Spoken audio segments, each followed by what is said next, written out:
राजस्थान के मुख्यमंत्री भजनलाल शर्मा और मध्य प्रदेश के मुख्यमंत्री मोहन यादव की ये मुस्कुराती हुई तस्वीर और मध्य में केंद्रीय जल संसाधन मंत्री गजेंद्र सिंह शेखावत, तीनों की ये मुस्कुराती हुई तस्वीर राजस्थान और मध्य प्रदेश के कई जिलों के लाखों लोगों के लिए जीवनदायिनी बन गई है। जी हाँ, दो प्रदेशों के बीच का 20 साल पुराना जल बंटवारा विवाद 7 घंटे में ही दूर हो गया और राजस्थान की बहुप्रतीक्षित ERCP योजना पर दोनों प्रदेशों के बीच में केंद्रीय जल संसाधन मंत्री गजेंद्र सिंह शेखावत की मौजूदगी में हस्ताक्षर हो गए। जल बंटवारे को लेकर वर्ष 2017 से राजस्थान और मध्य प्रदेश के बीच विवाद के चलते चुनावी मुद्दा रही पूर्वी राजस्थान नहर परियोजना ERCP का हल रविवार को निकल आया है। यह तब संभव हुआ जब केंद्र सरकार की पहल पर केंद्रीय जल शक्ति मंत्री गजेंद्र सिंह शेखावत के दखल पर मध्य प्रदेश के मुख्यमंत्री मोहन यादव रविवार को जयपुर पहुंचे और CM भजनलाल शर्मा से मिले। इसके बाद शेखावत के बुलावे पर दोनों राज्यों के अफसरों के साथ दोनों CM दिल्ली पहुंचे, जहां दोनों प्रदेशों के मुख्यमंत्रियों की मौजूदगी में दोनों CS और अन्य अधिकारियों के बीच MOU पर हस्ताक्षर किए गए। हस्ताक्षर संशोधित प्रोजेक्ट पर हुए हैं, जिसे केंद्र की नदी जोड़ो परियोजना में शामिल किया गया है। यह प्रोजेक्ट अब पार्वती कालीसिंध चंबल पूर्वी राजस्थान नहर लिंक परियोजना PKC ERCP के रूप में आकार लेगी। इसके लिए 50% राशि केंद्र सरकार देगी और 50% राशि दोनों राज्यों को भुगतनी होगी। कृषि मंत्री किरोड़ीलाल मीणा ने कहा कि इस प्रोजेक्ट को मूर्त रूप लेना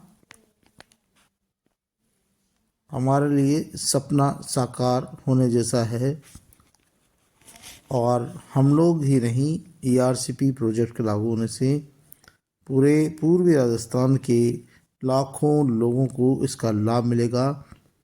संतुष्टि है कि मेरे जीते जी यह प्रोजेक्ट आकार लेगा। मोदी जी की एक और गारंटी पूरी हुई, यानी कि न केवल किरोड़ीलाल मीणा अपितु पूर्वी राजस्थान के सभी लोग इस प्रोजेक्ट पर दोनों प्रदेशों के बीच में MOU होने से खुश है। आपको बता दें कि इससे लगभग राजस्थान के 13 जिलों को सिंचाई और पीने का पानी मिलेगा। 2,60,000 हेक्टेयर में सिंचाई का पानी मिल सकेगा। 80,000 हेक्टेयर पूर्व सिंचित क्षेत्र और 2 लाख हेक्टेयर नया क्षेत्र इसमें जोड़ा गया है। 25 लाख किसान परिवारों को सिंचाई का पानी और राज्य की 40% आबादी को पेयजल का पानी इस परियोजना के पूरा होने पर मिल सकेगा। 13 दिसंबर 2022 को केंद्र ने पार्वती कालीसिंध चंबल लिंक परियोजना को ERCP से जोड़ने का प्रस्ताव रखा था। 22 इस परियोजना के पूरे होने से 32 बांध भरे जा सकेंगे। इनमें रामगढ़ बैराज, महलपुर बैराज,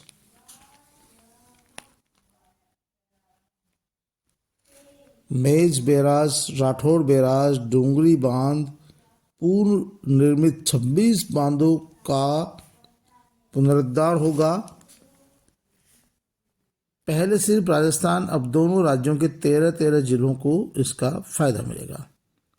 केंद्रीय जल शक्ति मंत्री गजेंद्र सिंह शेखावत भी इस प्रोजेक्ट के एमओयू होने पर खुश है और उनका कहना है कि प्रधानमंत्री नरेंद्र मोदी ने प्रदेश की जनता से जो वायदा किया था, जो गारंटी दी थी, वो गारंटी पूरी होने जा रही है और इसके साथ ही अब इस पर काम शुरू होगा।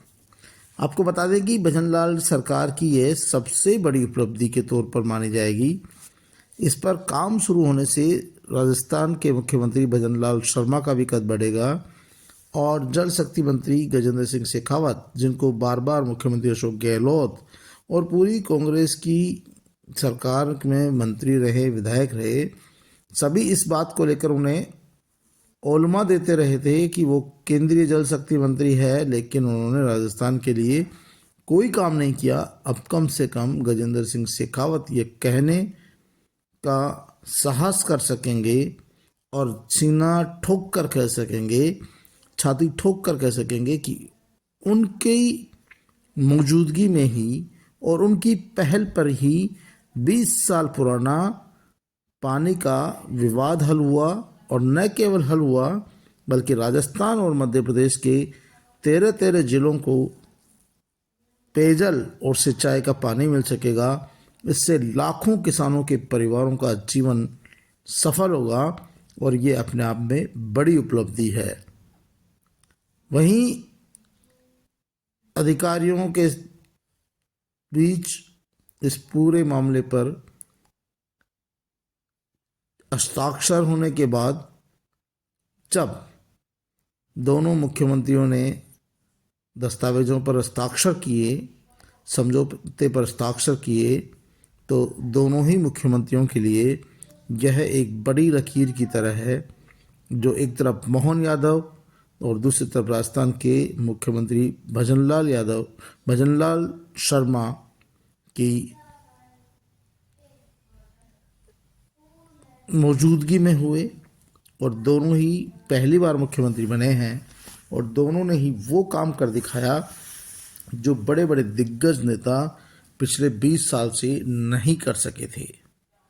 आप समझ सकते हैं कि यह एक अपने आप में बहुत बड़ी उपलब्धि है और ये बहुत बड़ा मुद्दा था और लोकसभा चुनाव में ये मुद्दा कहीं न कहीं बीजेपी के गलफांस बनता, परेशानी का कारण बनता। उससे पहले ही बीजेपी के सरकार ने, क्योंकि केंद्र में भी भाजपा की सरकार है, राजस्थान में भी भाजपा की सरकार है, मध्य प्रदेश में भी भाजपा की सरकार है, तो इस समस्या का समाधान करके एक बहुत बड़ी चुनौती का सामना करने से बच गए और ईआरसीपी के प्रोजेक्ट पर हस्ताक्षर होने से ईआरसीपी से जुड़े लाखों लोग, जिस तरह से उन्होंने विधानसभा चुनाव में इसी उम्मीद से वोट दिए कि ईआरसीपी लागू होगी, उसी तरह से लोकसभा चुनाव में भी मतदान कर सकेंगे। ईआरसीपी पर हस्ताक्षर के बाद जयपुर लौटे राजस्थान के मुख्यमंत्री भजनलाल शर्मा का एयरपोर्ट पर पूर्वी राजस्थान के लोगों ने जोरदार स्वागत किया, जोरदार अभिनंदन किया। आप देख सकते हैं किस तरह से भजनलाल शर्मा का जोरदार स्वागत किया जा रहा है। भजनलाल शर्मा ईआरसीपी समझौता करने के बाद जयपुर लौटे। एयरपोर्ट पर हजारों की संख्या में कार्यकर्ता पहुंचे, भाजपा के नेता पहुंचे और किसान पहुंचे और यहां पर सभी ने उनका अभिनंदन किया, स्वागत किया और सत्कार किया। आप देख सकते हैं किस तरह से भजनलाल शर्मा मुख्यमंत्री राजस्थान का अभिनंदन किया जा रहा है और जयपुर लौटने पर एयरपोर्ट पर ही उनका जोरदार अभिनंदन और स्वागत किया जा रहा है। और क्योंकि उन्होंने वो काम कर दिखाया जिसकी लोगों को सालों से उम्मीद नहीं थी। आप देख सकते हैं, तो ये बहुत बड़ी उपलब्धि